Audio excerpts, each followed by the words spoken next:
Hoy vamos a continuar viendo la segunda parte de la India en tiempos de los británicos.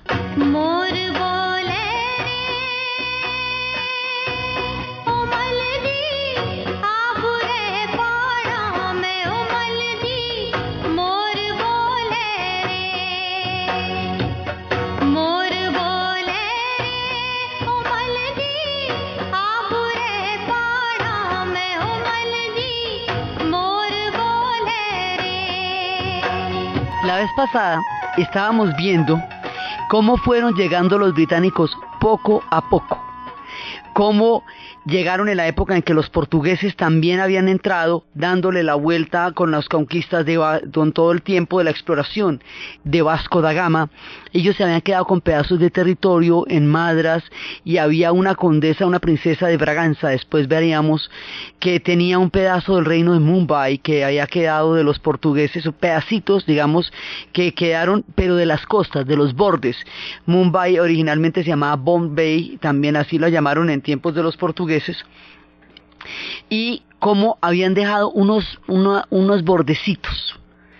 Y en esos tiempos también estaban todas las potencias, digamos, disputándose la zona, pero los británicos van a llegar poco a poco y van a llegar por el mar. Entonces habíamos visto cómo habían empezado un comercio. En un principio la idea no era la conquista de la India, no era el objetivo al comienzo. Se fue dando paulatinamente, gradualmente, en la medida en que el comercio de la manufactura de las telas fue requiriendo poco a poco regimientos, cada vez más cantidades de soldados. El comercio se fue volviendo cada vez más importante en la medida en que algunos de ellos se van enamorando de la riqueza y de la cultura de la India, unos de la riqueza y otros de la cultura, porque el billete de todas maneras estaba detrás de todo eso también, y cómo se van estableciendo las relaciones entre estos dos pueblos, cómo habían llegado al partir del hecho de que un médico británico le había salvado la hija a uno de los, a Jan Yahir, y él le había dicho que qué podía hacer por él, y él le había dicho que por él nada, pero por su país sí, y que por su país era el comercio.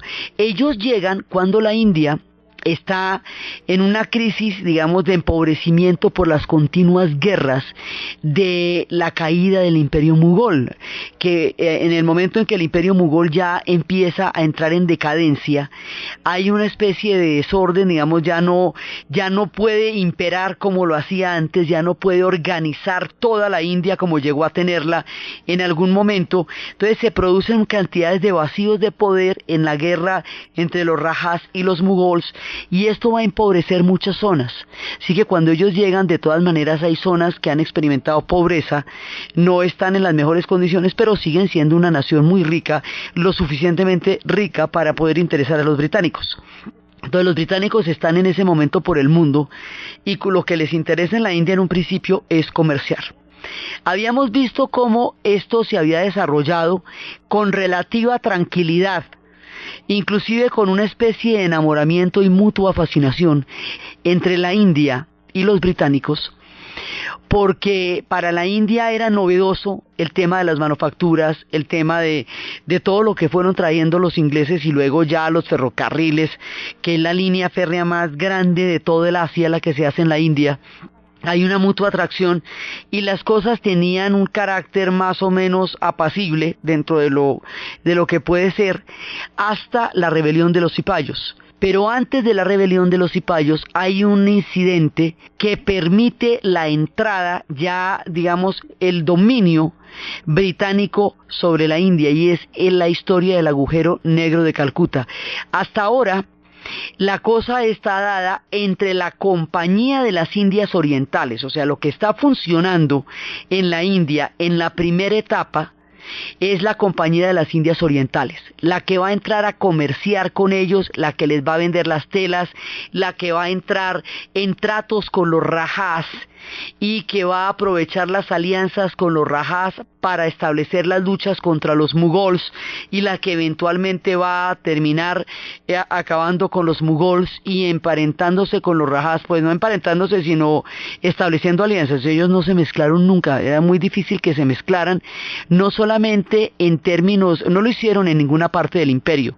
Ellos tenían un sentido de no, digamos, un sentido de superioridad que es parte de lo que va a jugar en su contra la historia, ese sentido de superioridad que ellos tenían, pero sí van a establecer alianzas políticas importantes y van a establecer tratos en los cuales los Rajas mantienen los privilegios, pero ellos entran a dominar las regiones, y así se van metiendo poco a poco, pero esto es en términos de la compañía, todavía no son los términos del imperio. Y la cosa se va manteniendo de esa manera hasta cuando se produce un incidente, y ese incidente ya le cambia el curso a las cosas. Ellos entraron ya formalmente en 1609, cuando decidieron establecer un comercio formal con la India, cuando Jacobo I decidió renovar las patentes de la Compañía de las Indias Orientales y darle a la sociedad de comerciantes, que se había constituido 8 años antes, un monopolio sobre el Asia sin límites. O sea, empiezan sobre una concesión, así es como empiezan. Y esto es como se va dando poco a poco hasta que la van a triangular. Cuando ya empiezan a establecer los puntos en Madras, Calcuta y Bombay, ahí la tienen. Cuando la triangulan ellos, cuando sacan la escuadra, ahí usted ya perdió el año. Entonces cuando la triangulan ya la cosa empieza a hacerse mucho más fuerte. Pero lo que va a cambiar la condición, digamos, el primer tropiezo grande antes de lo de los cipayos, es un acontecimiento en el cual había un gobernante, ellos llamaban Nawab. Un Nawab, esto ocurre en 1756 en Bengala, en el estado que en ese momento es musulmán de Bengala, y allá acaba de subir al poder Sir Abdallah, un joven inexperto, de carácter fogoso, y subió al trono y le dio por atacar al fuerte inglés en Calcuta. Entonces la mayoría de los europeos que estaban ahí huyeron y él arrestó a los otros, tomó 146 prisioneros. A los prisioneros los encarceló en un calabozo que medía 5 metros y tenía 4 metros de ancho. Eso era en el calor de ese momento del verano de la India. El calor del verano de la India nadie se lo imagina, porque esto cuando está fresquito, lo que llaman nice, es de 38, 40 grados, eso es una temperatura benigna, ¿sí? Pero digamos así, cuando está suavecito, 38, 36, eso ya es pues brisita suave. Pero cuando esto está en verano, eso es increíble. En general nadie va a la India en verano porque no hay quien aguante eso. Entonces ellos murieron de asfixia en el agujero negro de Calcuta, y empezó la cosa el 20 de junio cuando ellos empiezan a morir, y al final cuando llegan y los rescatan hay solamente 23 prisioneros. Entonces los sobrevivientes, bueno, eso es toda una clase de historias en que los sobrevivientes se tomaban el sudor los unos de los otros. Algunos dicen que este incidente nunca existió, hay quienes dicen que fue una invención. ¿Cierto o no? El asunto fue que esto dio pie para una historia que nadie se iba a imaginar. Y es que los ingleses, a partir de las quejas del agujero negro de Calcuta, van a entrar en acción en bombas, rapidísimo. Y un joven oficial, Robert Clive, se va a meter con las legiones, va a atacar al Nawab, va a llevar un destacamento, luego viene, recoge cantidades de pertrechos, regresa a Calcuta, obliga al gobernante a ceder privilegios a la compañía, sus privilegios mayores, o sea, le va quitando los privilegios y los cede a la Compañía de las Indias Orientales a manera de indemnización. Entonces le va a dar una cantidad de factorías, obliga a la familia a aceptar empleos, entonces empieza, digamos, a gobernar todo. Y este personaje, Clive, que era un tipo que había llegado con un puesto burocrático a la India a los 18 años, empieza a montar, a partir de este incidente, le va a sacar todo el provecho que puede. Entonces empieza primero derrota al Nawab, le quita los privilegios, se hace con las factorías que él tenía, luego regresa y lo ejecuta además. O sea, ya lo había derrotado, eso como quien dice que si me va a pegar no me regañe. Sí, ya lo tenía vencido, pero después regresa y lo ejecuta y empieza a montar todo un negocio gigantesco allá. Y eso hace falsificaciones y eso hace toda clase de convenios y de sociedades que son para enriquecimiento de él y de sus hombres, y va llevando, luego es cuando va a conquistar un ejército, ya el 23 de junio va a llevar 800 británicos y 2.200 mercenarios que había conseguido por ahí, le hace un ataque al Nabab, lo ejecuta, y finalmente se hace con toda la región, y ahí en ese momento la Compañía de las Indias queda al mando de la India, la compañía. O sea, lo que va a ocurrir a partir de la maniobra que Clive hace como represalia por el incidente del agujero negro de Calcuta, le permite a la Compañía de las Indias Orientales apoderarse del país, así de simple. Y ahí es cuando pasan de una relación comercial, ventajosa, pero comercial, a una relación de dominación. Ahí es cuando empieza la idea de dominar y de conquistar a la India, ya no solo en su comercio, sino como sociedad, como pueblo. Ahí cambia la condición de la presencia de los británicos en la India, que hasta ahora era simplemente un asunto comercial. Ahorita, después del agujero negro de Calcuta, ellos con un papayazo de esos van a quedar montados, y se va formando lo que después se conocería como el Raj británico, o sea, el reinado británico. Al principio, los gobernantes ni siquiera, esto es un acto audaz casi individual de Clive a nombre de la compañía. La corona todavía no estaba interesada en el tema, en esta parte del relato. ¿Cómo sería lo poco interesada que estaba la corona británica en el tema de la dominación de la India hasta antes de los incidentes que van a ocurrir a continuación? Que Carlos II de Inglaterra, que ocupaba el trono de los británicos cuando se habían establecido las primeras factorías por allá en 1660, cuando recibió Bombay como dote de su esposa portuguesa Catalina de Braganza, le alquiló la ciudad a la Compañía de las Indias Orientales por 10 libras esterlinas al año.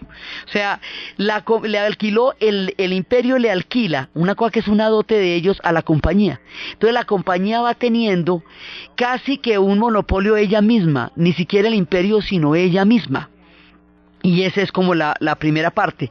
Ya a partir de esto, entonces empiezan a pensar en crear todo un sistema de gobierno, en montar toda una burocracia y en crear una clase de terratenientes y en empezar a crear impuestos. Y ahí se van a pasar a un pedacito que es muy complicado. Es en ese momento cuando ya el Imperio Británico empieza a desarrollar su concepto de que ellos tienen el derecho a someter a los demás pueblos de la tierra porque se sienten razas superiores, sienten que la evolución espiritual, económica, tecnológica y científica de Europa de ese momento es superior a la condición del resto de pueblos del planeta Tierra, y que por lo tanto es su deber civilizarlos. Esto sería un concepto que más adelante desarrollaría Rudyard Kipling, el autor del Libro de la Selva, cuando lo decía como la carga del hombre blanco, cuando decía, no, pues tremendo camello el que tenemos nosotros, nos toca civilizar al mundo, como si fuera pues una ardua y penosa labor, pero que tuvieran que hacer en todo caso en nombre de la civilización y el avance de la cultura en el planeta. O sea, el grado de arrogancia aquí es de dar alaridos, y es la pura época colonial. Es el tiempo en que se va cimentando el pensamiento colonialista y en que el imperio se va asentando en todas partes. En todas partes quiere decir en Sudáfrica, en todas partes quiere decir en todos lados del planeta, hasta llegar a ocuparlo casi todo. O sea, cuando va a terminar, casi en el momento en que termina nuestra era colonial, que es el tiempo de los españoles, le empieza a tocar al resto del planeta a manos de los franceses y los ingleses.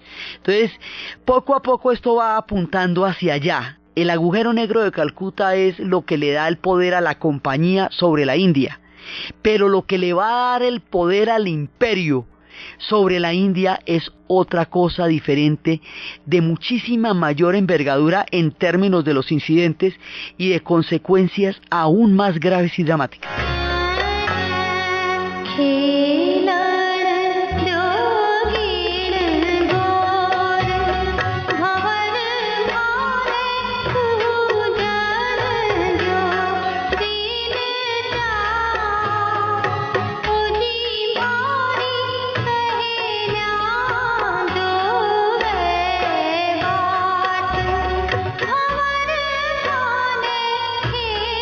La compañía, como una empresa privada, lo que tenía era billete y lo que quería era billete. Entonces va a orientar todo su dominio alrededor de eso, va a crear unos impuestos muy grandes, va a crear una clase como una élite de terratenientes que están por encima de los mismos rajás que durante tantos siglos habían gobernado la India.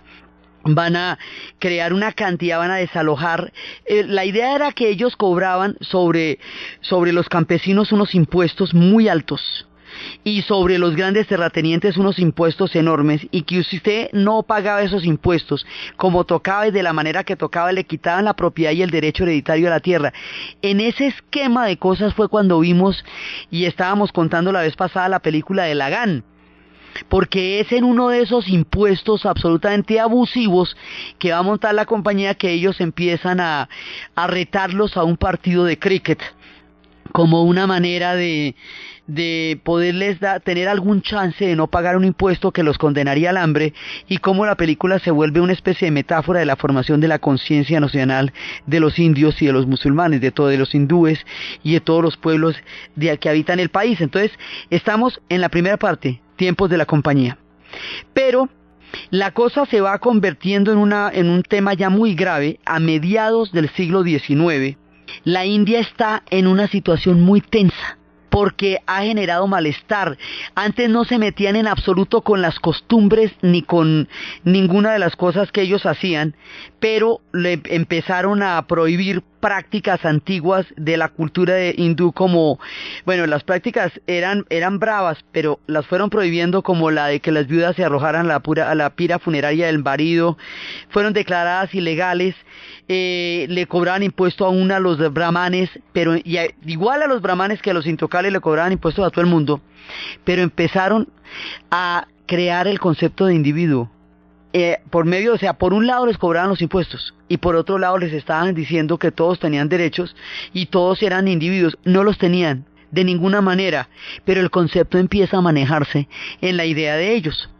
Entonces la cosa va así, pero a mediados del siglo XIX, cuando la situación estaba bastante tensa, ocurre un incidente que es el que va a producir la verdadera rebelión, y era lo que estábamos diciendo, y era que en una ciudad que se llama Dum Dum, donde se harían después las terribles balas Dum Dum, se cuenta la anécdota que había llegado un intocable y le había pedido a un brahman que le prestara su vaso de latón, su lota, para beber. El brahman le había dicho que cómo se le ocurría eso, que él no podía manchar su casta, porque es que este tema de las castas es muy complicado. Es muy complicado porque como está hecho por el nivel de reencarnación, y los que no tienen casta están en una condición de inferioridad que puede manchar a los de las castas superiores si beben de un lugar de donde ellos hayan bebido. La cosa es muy complicada, y después, cuando ya estemos en la política moderna, vamos a ver cómo la India está tratando de encontrar un rumbo distinto políticamente hablando al tema de las castas. Pero aquí en este momento del relato eso está intocado. Entonces el brahman le dice que no le va a prestar su copa para tomar porque no hay ninguna posibilidad. Entonces cuenta la anécdota que el intocable le dijo al brahman: sí, usted es muy melindroso, no quiere tomar, no quiere dejarme beber de su copa, pero en cambio sí es capaz de comer grasa de cerdo a través de las balas. Entonces es que ya se han acercado y están viendo las nuevas balas que va a estrenar el ejército británico. Y las nuevas balas que va a estrenar el ejército británico son las que habíamos contado la vez pasada, que estaban recubiertas de grasa de cerdo y de grasa de res, de vaca, de gaumata, de la vaca sagrada, y que ellos, al morderlas, tenían que sacar la munición de ahí, tenían que morder el cartucho. Entonces, morder el cartucho era un acto de profanación religiosa para los musulmanes que no pueden consumir cerdo por motivos religiosos, y para los hindúes, para quien el cerdo también es impuro, pero sobre todo la vaca es sagrada. Entonces, cuando se enteran ya los soldados que esto es una obligación y los ingleses no ceden en el tema de cambiar los cartuchos y de obligarles a morder los cartuchos, los ingleses subestiman la importancia de la religión en la India, no alcanzaron a comprender qué tan grande, qué tan poderoso era esto. Entonces los obligan, les parece una pequeñez su bronca, y no lo es de ninguna manera, porque desde el punto de vista hindú y desde el punto de vista musulmán, esto quiere decir que esta gente no cree en nada, no respeta las religiones, no tiene un sentido de lo sagrado, si los obliga a hacer semejante acto de profanación. Entonces dicen, esta gente no tiene, ni Dios ni ley. Entonces se va a establecer una rebelión, que es la que conocemos como la rebelión de los cipayos. En la India la llaman la Gran Guerra, los ingleses la llaman el motín de los cipayos, y esto es un motín de grandísimas proporciones. En ese momento, en una parte de nuestra historia que después desarrollaremos, que es Nepal, los ingleses habían tenido unas guerras contra los nepaleses, las guerras anglo-nepalesas, y les habían quitado una cantidad de territorio durante esas guerras. Con motivo de la rebelión de los cipayos, los nepaleses van a apoyar a los ingleses en la represión contra los cipayos, motivo por el cual las tierras les van a ser restituidas a los nepaleses. Entonces, digamos, esto es un juego de un ajedrez muy grande. Es un juego que se está desarrollando en el planeta entero, porque es donde el Imperio Británico está moviendo sus fichas. Entonces, por un lado, este es el caso de la India, en donde esta rebelión va a desatar una confrontación muy grande con los británicos. La rebelión se toma Delhi y proclama el nuevo imperio mugol. El imperio mugol pues ya se había desvanecido al comienzo de nuestro relato, pero la rebelión retoma la idea del reino mugol y decide declararse el nuevo imperio mugol, y la represión sobre Delhi va a ser pavorosa. Va a ser verdaderamente terrible. Dicen que Delhi era un río de cadáveres y que iban a quedar absolutamente dominados y metidos en la historia más espantosa a cuenta de esta rebelión. Aquí, además, esto va a cimentar la arrogancia, ¿no? Porque entonces Sir John Lawrence, que era el pacificador del Punjab, pacificador, así como Juan Sama, no haga de cuenta así, los pacificadores, dice: la mejor actitud, acaso la única segura que se puede adoptar con los orientales, es la de la absoluta superioridad. Todos estos detalles van creando la conciencia nacional de los hindúes. Cada vez de la India, cada vez que alguno de ellos dice una perla de esas, los otros la van anotando. Entonces empiezan a tratarlos como gente indigna de confianza, como gente a la que no se puede acudir sino en el caso ya en que no haya nadie más para hacerlo, y eso va hiriendo la profunda sensibilidad de un pueblo tan poderoso como van a ser los hindúes, y que no van a necesitar que los traten de esa manera. Entonces, la diferencia entre los resultados de la rebelión de los cipayos con los resultados del incidente del agujero negro de Calcuta es que el incidente del agujero negro de Calcuta le da el poder sobre la India a la Compañía de las Indias Orientales, pero la rebelión de los cipayos va más allá. La rebelión de los cipayos y la manera como los británicos la repelieron y la reprimieron le va a dar el control sobre la India no a la Compañía, sino al imperio, a la corona. Ahí hay una diferencia muy grande. Antes esto era un asunto de una compañía privada con un poder infinito, pero ahora esto es un asunto del imperio, de la corona británica, y más adelantico es cuando a Victoria la van a nombrar de Israel y la van a nombrar emperatriz de la India.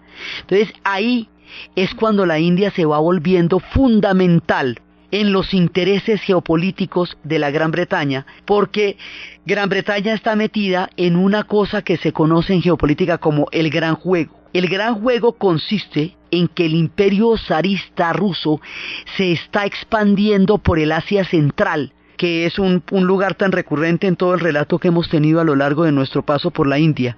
En la medida en que se vaya metiendo por el Asia Central, eso es rancho, porque prontico le va a llegar a la India, porque ahí está, la India, acuérdense que en nuestro relato llega hasta Pakistán. Pakistán todavía no existe, porque eso solamente va a existir después de la partición, solo desde 1947.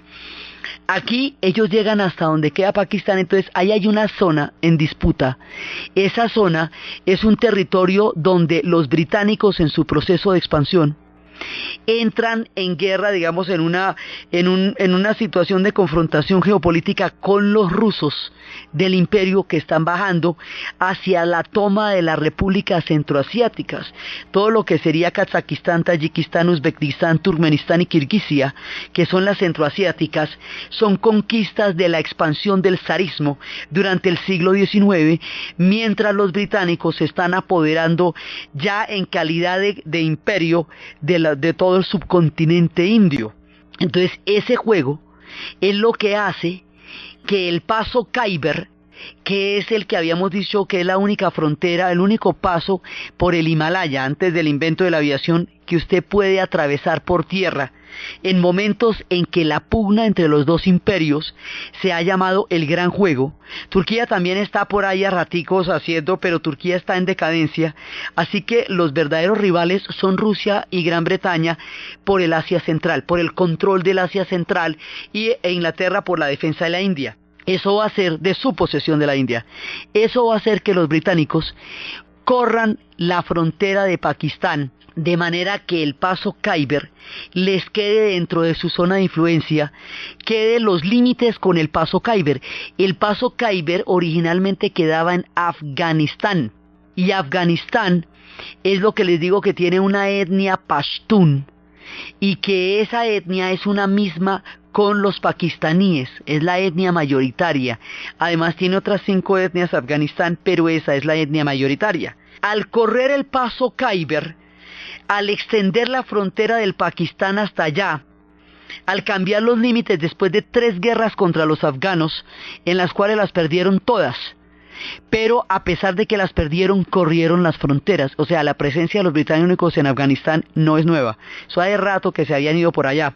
En ese momento van a atravesar la frontera y van a anexarse el paso Khyber. Ahí parten una etnia que es una sola, y eso más adelante quedará convertido en 2 países, en Afganistán y Pakistán, que en realidad étnicamente por población serían un solo país en ese momento, lo cual genera muchos de los problemas que existen ahora, y lo cual hace que todo el conflicto de Afganistán se meta por la frontera a Pakistán y lo arrastre en la guerra en la que están metidos, de la etnia de los pastunes, de donde salen los talibanes, lo que no quiere decir que los pastunes sean todos talibanes, sino que es de esa etnia de donde salió ese grupo, y los grupos que están en la frontera quieren arrastrar a Pakistán hacia su guerra, y el origen de ese tema, de ese incidente que están viviendo ahora, es esta corrida de frontera por el paso Khyber que hicieron los británicos en la época del Gran Juego, cuando se estaban disputando con los rusos el poder del Asia Central.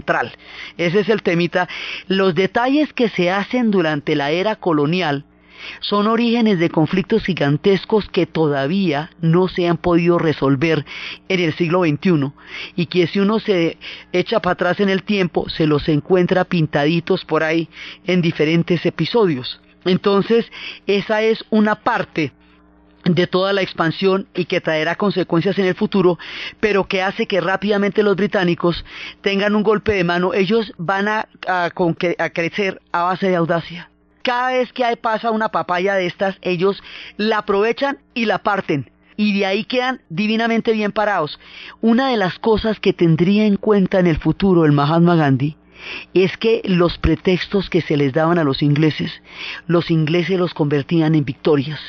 Luego no se le podría dar un pretexto de esta naturaleza, porque con el agujero negro de Calcuta el país quedó empeñado a la compañía, y con la rebelión de los cipayos el país quedó empeñado al imperio. Así que este tipo de incidentes lo que hacían era fortalecer infinitamente a los británicos. Más adelante, después de la formación de la conciencia nacional, se darían cuenta que no era por ahí la vuelta, porque eso lo que hacía era debilitarlos.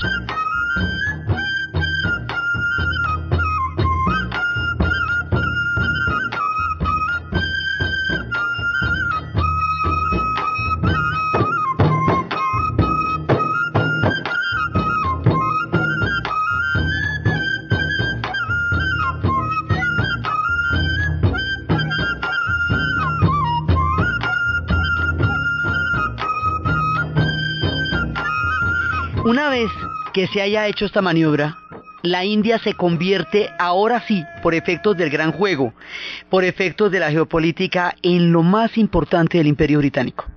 El imperio, que es gigantesco, que está en Sudáfrica, que está en toda el África del Cairo al Cabo, con excepción de Tanzania, el imperio que le da la vuelta, que está en las Antillas, es que esto está desde Jamaica, sí, hasta el Cabo de la Buena Esperanza, pasando llegando hacia la India, Birmania, o sea, todo eso es el Imperio Británico. El imperio es absolutamente gigantesco. Lo grande que es el imperio les va a dar un sentido de arrogancia que se les va a ir exacerbando a medida que avanza el siglo XIX y a medida que Inglaterra se va haciendo cada vez más poderosa a partir de la Revolución Industrial.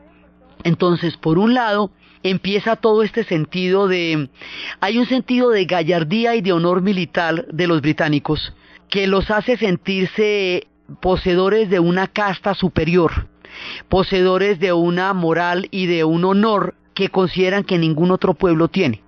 Eso se va a reflejar en la literatura muchísimo, y eso va a ser lo que la figura de Rudyard Kipling vaya a poner de manifiesto en un poema que se llama If, sí, que es un poema de honor y un poema de una herencia de todo un linaje británico que los hace los soldados más valientes del planeta, y este sistema de un honor tan supremamente fuerte es contra el que se van a rebelar también muchas veces los mismos británicos. En los 60 sería una película que se llamaba If, por este tipo de código de honor, y que termina en una rebelión estudiantil gigantesca. Entonces resulta que este concepto del honor va a estar reflejado de muchas maneras.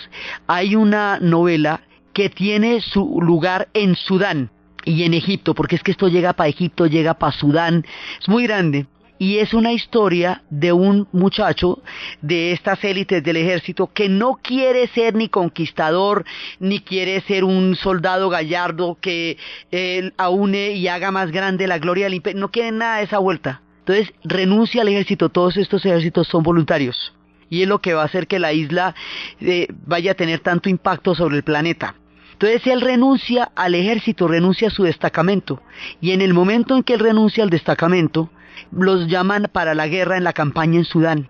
Entonces todos consideran que su objeción a seguir los códigos del honor militar inglés es un acto de cobardía, y le empiezan a dar cada uno una pluma. Los tres amigos le van a dar cada uno una pluma. La pluma era un signo de cobardía, y hasta la novia le va a dar una pluma.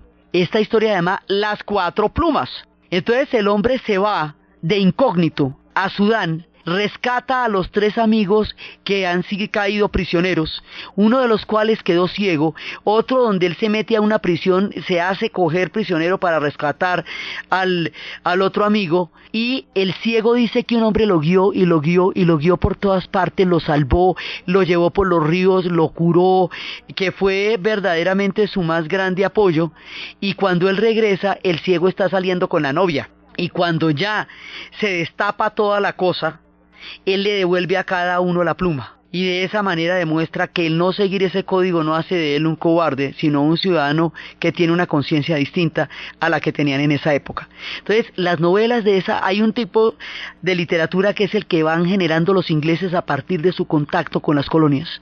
Y Rudyard Kipling, él va a nacer en Mumbai, él es un hombre original de Mumbai, pero es inglés, y va a vivir también en Estados Unidos, y él es un enamorado de la India. Y así como tiene esta parte tan cuestionable, esta parte digamos tan arrogante y tan históricamente complicada, que es el justificar el colonialismo sobre un rasgo de superioridad, así tiene otra parte que es una alegoría que el mundo conocería, pero especialmente los niños conocerían, a través de su muy linda literatura y a través de las versiones cinematográficas que se harían de sus libros, y particularmente a través de la producción que Disney haría de uno de sus libros, El Libro de la Selva. La historia de Bagheera, de Mowgli, la historia de este niño que va a convivir con los animales de la selva, es la novela de Kipling que lo va a inmortalizar.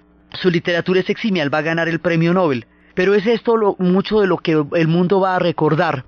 Y era una metáfora de cómo, digamos, porque son muy contradictorios los espíritus de la época, pues así como era de colonialista, también sentía una enorme fascinación por la India, y decía que así como los hombres podían convivir con los animales, como Mowgli podía vivir con Bagheera, Así Oriente y Occidente podrían entenderse y convivir. Digamos, son ideas aparentemente contradictorias, pero son espíritus de los que también estaban en esa época. Entonces ese va creando el arquetipo de este honor de los británicos, que son capaces de soportar los climas más terribles, todos vestidos de blanco y jugando cricket a 50 grados, ¿sí? Y que no comen la comida, la enorme, deliciosa, maravillosa gastronomía de la India, sino que se siguen comiendo su fish and chips bien insulso en una de las tierras que tiene la mayor riqueza de especias de todo el planeta, por el cual el mundo se enloquecía solo por probar sus especias. O sea, ellos crean una especie de ascetismo en el sentido en que ellos no se mezclan con esa cultura. Y no solamente no se mezclan, sino que se consideran superiores a esa cultura. Y ese sentido de superioridad es lo que va minando, o sea, lo que va acabando su propia tumba. Entonces hay declaraciones como la de Thomas Babington Macaulay, que era un hombre de letras y un historiador que decía en 1835, había publicado una obra que se llamaba Un minuto de la educación. Y decía que había que formar una clase de hombres entre los indios, entre los hindúes y musulmanes, una clase de hombres que puedan servir de intérpretes entre nosotros y los millones de personas a quienes gobernamos. Una clase de individuos indios cuya sangre y color sea india, pero que sean ingleses en cuanto a sus gustos, opiniones, moralidad y entendimiento. Semejante tipo de ideas, sí, esa manera como lo subestimaban, había un mismo gobernante de allá que decía que ese pueblo había recibido mucho maltrato, pero que nadie los había maltratado tanto como los ingleses, porque los ingleses les han quitado el derecho de ser honorables en su propio país. Desconfiaban de ellos y los trataban como personas que no tenían honor, cuando si hay alguien que tiene honor en la vida es alguien de la India, porque con todo ese sistema religioso tan complejo que tienen, lo que más tienen es un compromiso profundo. O sea, quien se pueda comprometer tan profundamente como ellos lo han hecho con la religión, está comprometido igualmente con el honor en su código de vida cotidiana. Entonces esto era terriblemente ofensivo.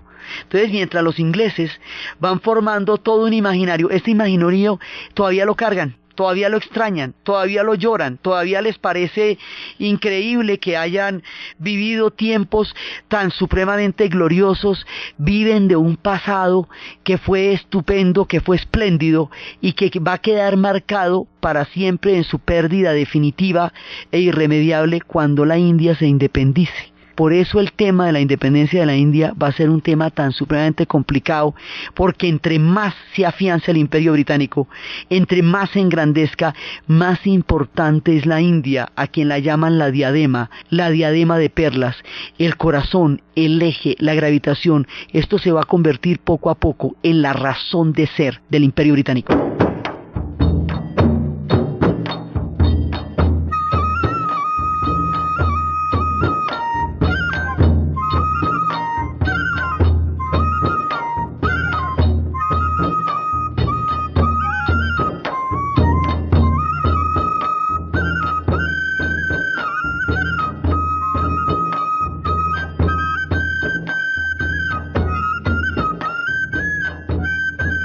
Este tipo de actitudes, este sentido de superioridad manifiesta y reiterada a lo largo de las opiniones de los británicos, va a hacer que los intelectuales de la India empiecen a resentir, la gente en general, la gente porque se va a ver atrapada por los impuestos, porque le van a hacer la vida de cuadritos entre el monopolio económico, los impuestos, la competencia de las manufacturas, que va a hacer que toda antigua artesanía de las telas se vaya perdiendo, arruinando, llevando a la pobreza y al hambre a un montón de gente que antes tenía manera de sustentarse. Entonces la gente más pobre se ve infinitamente empobrecida por el trato totalmente desventajoso del imperio en términos comerciales y por lo duro de los impuestos. Los intelectuales empiezan a sentir la actitud como una cosa que no se puede tolerar. Entonces aparecen dos personajes, uno que es Tilak, que es un hombre profundamente arraigado en el hinduismo, y otro que es Gopal Krishna Gogale, que es el que en la tendencia moderada de lo que va a ser el Congreso Nacional Indio. En este contexto de la formación de una conciencia, es un escocés el que va a crear el Congreso Nacional Indio como una forma de establecer un puente que ayude a encontrarse a los hindúes y a los ingleses cuando las cosas se van a volver complicadas. Eso lo van a fundar en 1885 y ese va a ser el órgano de la independencia de una manera totalmente paradójica. Aquí se están formando grandes pensadores.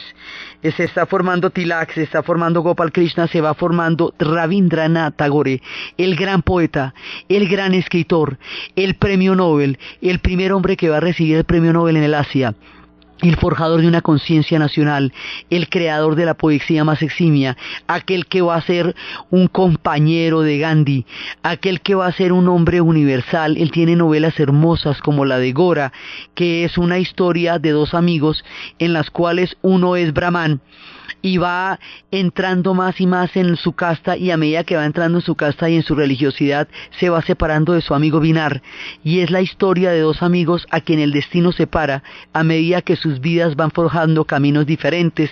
Este poeta Rabindranath Tagore es una ficha clave en la formación del pensamiento de la independencia y del nacionalismo de la India. Entonces hay una primera parte, primero la gran guerra, que es la rebelión de los cipayos. Luego la formación de estos intelectuales, pero ellos no están de acuerdo todavía. Por lo menos las disputas entre Tilak y Gopal son muy grandes, porque Gopal es partidario de una línea moderada, de una línea en la cual se haga lo que se puede hacer en la medida en que se pueda hacer, porque sabe que las confrontaciones con los británicos son muy peligrosas, mientras que Tilak es partidario de irse, cueste lo que cueste, lancen ristre contra los británicos porque hay que empezar a sacarlos de ahí. O sea, la idea ya está gravitando, pero esto todavía no va a coger la fuerza ni la forma necesaria para lograr el objetivo que ellos ya van forjando en su corazón a finales del siglo XIX. Entonces van en dos direcciones diferentes. Mientras los británicos se afianzan más en la India, se apoderan más de la India y la consideran más indispensable y estratégica dentro de su manera de ver el mundo, los hindúes y los musulmanes empiezan a pensar muy seriamente en la independencia. Ya después de los cipayos se ve, pues fue muy grave, pero esa es la primera guerra. Luego viene la formación de los intelectuales. Luego en 1921 se descubren las ruinas de las grandes civilizaciones de Mohenjo y Daro y Harappa. Con los reinos de Mohenjo, Daro y Harappa nosotros habíamos empezado nuestro relato, porque son civilizaciones muy anteriores a la llegada de los arios. Son civilizaciones que se cree que es el origen de los dravídicos, estas civilizaciones que habíamos dicho que habían existido hasta que se considera que hubo una colisión, un choque de placas tectónicas entre el subcontinente indio y el Asia, y que eso formó la cordillera del Himalaya, y que eso hundió los reinos de Harappa, Mohenjo y Daro. Pero estos reinos son muy antiguos y hay vestigios que hablan de más de 200.000 habitantes, ciudades de más de 200.000 habitantes que tenían toda una escritura que todavía no se ha descifrado. Hay muchas especulaciones acerca de eso. Se habla de estas civilizaciones, se habla de un reino femenino, de un orden matriarcal que existió en esa época antes de la llegada de los arios, que es el origen del sexo tántrico y del yoga tántrico, y que luego los arios cambiaron el orden de ideas. Las mujeres empezaron a perder su valor de gobierno que tenían en los reinos de Harappa, y llegaron los arios, impusieron su sistema de castas y su sistema de dominación, tomaron los antiguos dioses y los hicieron parte del hinduismo. Esas son algunas de las teorías que se mueven. Todavía no podemos comprobar realmente nada, porque no hemos descifrado las claves de las civilizaciones de Mohenjo y Daro. Eso tiene una escritura que no es sánscrita, por eso sabemos que es anterior, no es sánscrita, y que se parece más al idioma dravidiano que hablan los dravídicos de hoy. Por eso se les dice a ellos que son orígenes de la civilización, que están mucho antes de la llegada de los arios, y que se dice que los Sikhs, por ejemplo, cuya religión es reciente, su origen parece ser del tiempo de los dravidianos, de los originales habitantes de la India antes de la llegada de los arios. Entonces, el descubrimiento de los reinos de Mohenjo-Daro y de Harappa pone de manifiesto que ellos son una cultura infinitamente antigua y ancestral, Los ingleses no pueden creer que esta civilización sea tan antigua, que haya habitado la Tierra hace muchísimos más siglos de lo que ellos la hayan habitado, que el concepto de ciudad, escritura, o sea, todo lo que se considera que es civilización, la escritura, la ciudad, los trazados de las calles, los alfabetos, la religión, todas esas presencias estaban en el subcontinente cuando los ingleses no estaban ni tibios, cuando estaban todavía en un estadio muy crudo de su desarrollo como civilización. O sea, que esta gente sea civilizada desde hace mucho más tiempo que lo que los ingleses existen, para ellos va a ser un choque fuerte, y para la formación de la conciencia hindú un legado importante, porque dice, si ve, nosotros somos una gran civilización. La conciencia de ser una gran civilización ya está formada. Ahora lo que se necesita es quien pueda dinamizar los elementos que ya gravitan en el aire y los pueda convertir en una campaña que saque a los británicos de la India, cuando los británicos van a estar más interesados en quedarse allá para siempre y cuando más importante es para toda su geopolítica. Ahí es cuando entra Mahatma Gandhi a nuestra historia. Mohandas Karamchand Gandhi entra en escena cuando las condiciones históricas ya están maduras, y este hombre va a tener en cuenta toda la educación inglesa, los estados de derecho, la separación de poderes, para poder entrar a formar su proyecto. La religiosidad de los ahimsa, la no violencia, de la ahimsa de los jainas, va a tener en cuenta las teorías de Thoreau. Muchas partes de la política inglesa y del espíritu de la India van a ser combinadas por este hombre prodigioso, que con la figura de Nehru y de Patel van a empezar la gran aventura de la lección histórica de la independencia de la India. Y eso es lo que vamos a ver en el siguiente programa. Gandhi marchará hasta traer la sal del mar y acabará con los monopolios textiles, y empezará su lección no solamente para los británicos, sino para el planeta entero, en la próxima vez que nos encontramos con los pasos de Gandhi por la India. Entonces, desde los espacios de la llegada de los británicos, de la Compañía de las Indias Orientales, del agujero negro de Calcuta, de la rebelión de los cipayos, de los descubrimientos de los reinos de Mohenjo-Daro, de las conciencias nacionales, de las figuras de Tagore, de todos aquellos que están forjando en su espíritu un proyecto histórico que va a llevar a un paso gigantesco espiritual en el planeta, en la narración Diana Uribe, en la producción Jessy Rodríguez, y para ustedes feliz fin de semana.